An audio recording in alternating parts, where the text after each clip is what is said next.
News 12, Long Island. Good evening, everyone, and welcome to News 12 Long Island. I'm Erica Zaki. The massive economic stimulus package that President Obama will sign into law tomorrow is expected to create badly needed jobs. Tonight, police and some worried parents are looking for a 14-year-old boy who vanished this morning.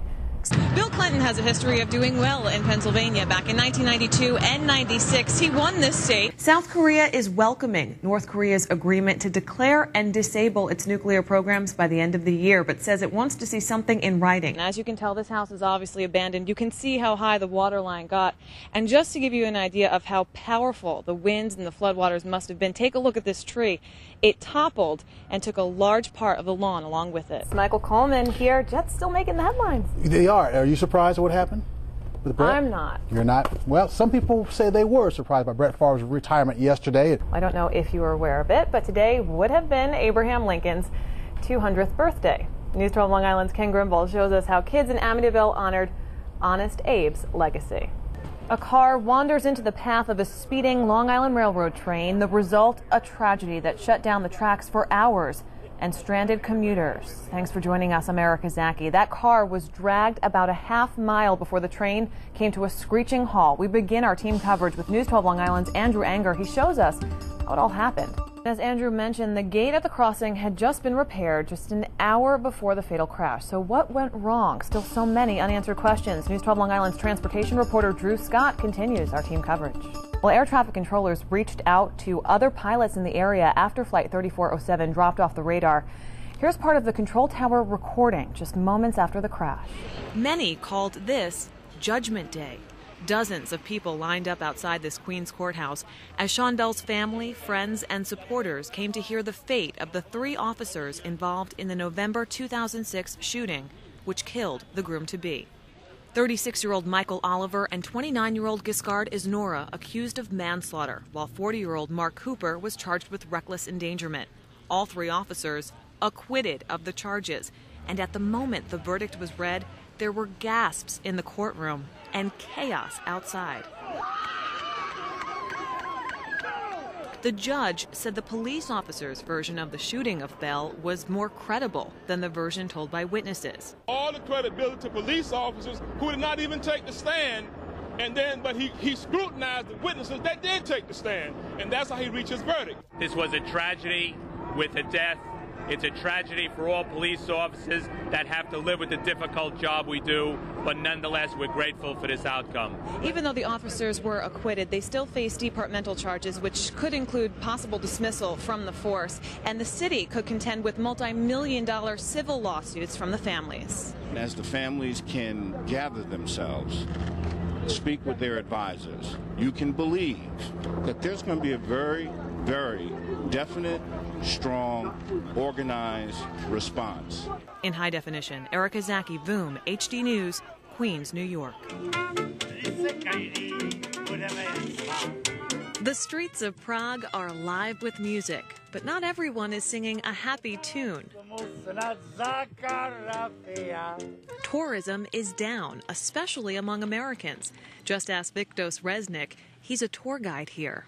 Last year, I had maybe for one day I had 5, 6, 10 tours with tourists, and this year I have 2, 5, yeah, but I have maybe half. Europeans blame a weak American dollar. These days, it takes about $100 US just to get 60 euro. And in Prague, which uses the Czech koruna, the dollar also doesn't go as far. There's also many people from US, and they say, yeah, it's too expensive for us, yeah. This is the Charles Bridge, the oldest of 18 bridges in Prague. On a beautiful September day like this, it's full of tourists, but very few Americans.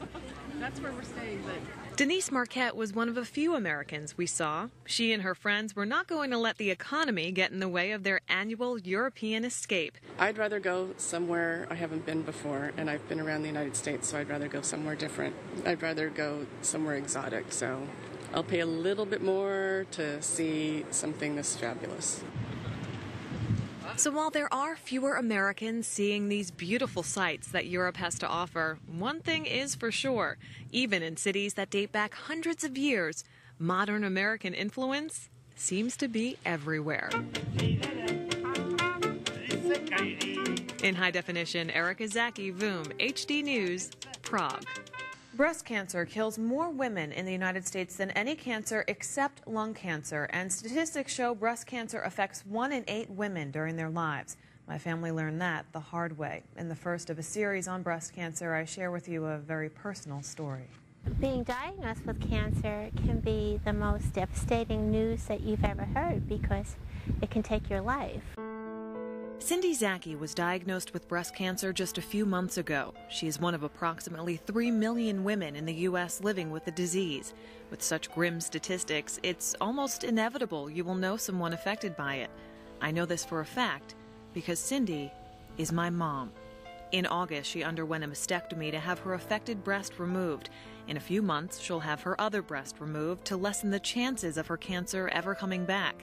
But one of the hardest bits of news she received was that she would have to undergo chemotherapy. When they told me that I would need chemotherapy as part of the systemic treatment for the cancer, I immediately went to a weed place because that, of course, is any woman's biggest fear is losing her hair and going out and being recognized as a patient. To lessen the impact of the hair loss, my mom opted to get her head shaved first. If you feel comfortable taking it right down, we'll do that too. My mom and I take one last picture with her hair.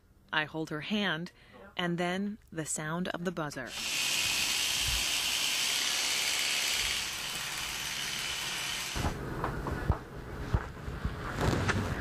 Wow. That does look different. Okay, well, let's go for the wig. I mean, that is a great look. Jack McRobb is the owner of Riviera Hair Replacement. He specializes in chemo patients, having watched his late wife go through it. To him, it's all about making the clients look as normal as they did before treatment. There's an emptiness there, and nobody can understand it unless they've gone through it. But I think they recognize after they've finished that when they look in the mirror, they feel like they're wholesome and they just feel good about themselves. Who do you see in the mirror right now? I see the new me who's met a problem and conquered it, and we're moving forward, so I'm excited. 2 weeks later, and as expected, my mom loses more hair. But in her eyes, it is the most poignant sign that the chemo is working. And if there is one message she wants to get across to other women, it is to have hope, because there have been so many medical advances recently. The advances, especially over the last decade, have been tremendous. You know, I think that's one of the reasons I'm seeing more and more women that are deciding to have prophylactic mastectomies. They know that they're going to be okay. And my mom is one of the most positive people I know. That is a huge part of conquering this disease. She proved to me that no one is invincible, but self-examinations and yearly mammograms may be the key to catching the disease at an early enough stage. And it is imperative because every 3 minutes in this country, a woman is diagnosed with breast cancer, meaning in the time it took to tell this story, another woman will learn she too will have to face this battle. In high definition, Erica Zaki, VOOM, HD News, New York.